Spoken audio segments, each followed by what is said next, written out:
अतीतमत्तहंकारं वन्दे लङ्काभयङ्करं यत्र यत्र रघुनाथकीर्तनं तत्र कृतमस्तकाञ्जलिं भार्गवादिपरिपूर्णलोचनं भारतीं नमतवान्तसान्तकं रामाय रामभद्राय रामचन्द्राय वेधसे रघुनाथाय नाथाय सीताय पदये नमः। श्रीराघवं दशरथात्मजमप्रमेयं सीतापतिं रघुकुलान्वयरत्नदीपम् आजानुबाहुम् अरविन्ददलायताक्षं रामं निशाचरविनाशकरं नमामि।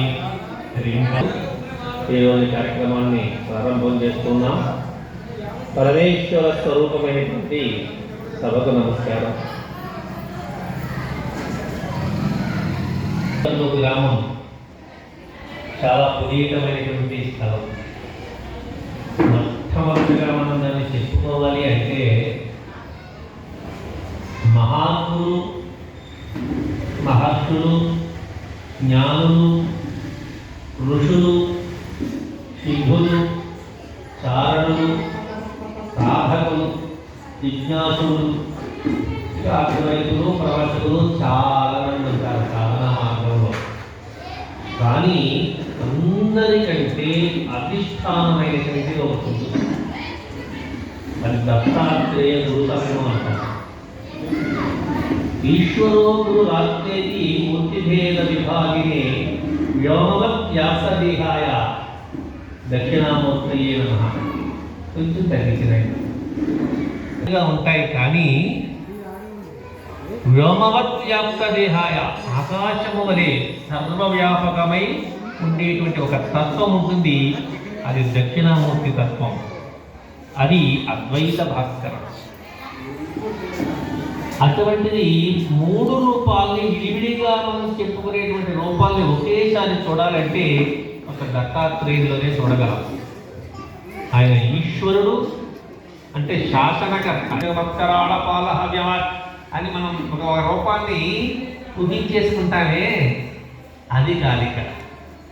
ఈశ్వర అంటే ఈమనే అక్షర సాధన ద్వారా సమస్తమైనటువంటి జగత్తుని శాసించేటువంటి వాడు. మనకి లలితా సహస్రనామాల్లో నియంత్రిణి, నిఖిలేశ్వరి అని మాట వస్తుంది కదా. అంటే ఇది ఇలా ఉండాలి. ఒక పశువుల కాపరి వెళుతూ ఉంటాడు, ఆవులను తోలుకుని. ఆవులు వరుసగా వెళుతూ ఉంటాయి. అందులో ఒక ఆవు పొరపాటున అలా దిగింది అనుకోండి పక్క చేలోకి, వెంటనే కాపరి ఓయ్ అంటాడు. అనగానే ఆవు కదా పైకి వచ్చేస్తుంది. దాని నియంత్రణ. ఏది మార్గమై ఉన్నదో ఆ మార్గమునందు జగత్తుని నడిపించడం. ఏది మార్గము? కాలము.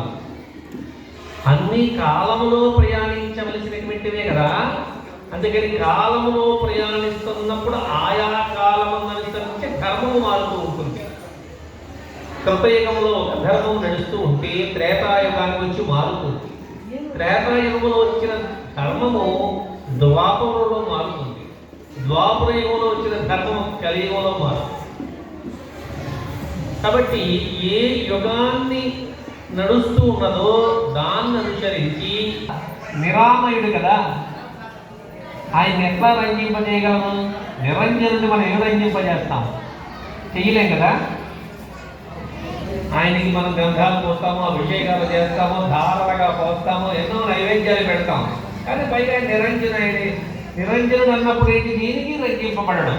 కాబట్టి మనం చేసిన పూజలు, స్తోత్రాల వల్ల రంజింపబడడం అనేది ఈశ్వరుడికి లేదు. అంటే ఇప్పుడు స్తోత్రాలు మానేయాలంటారా? అవి మన కోసం, మనల్ని సంస్కరించడం కోసం. సూర్యుడు వెలుగు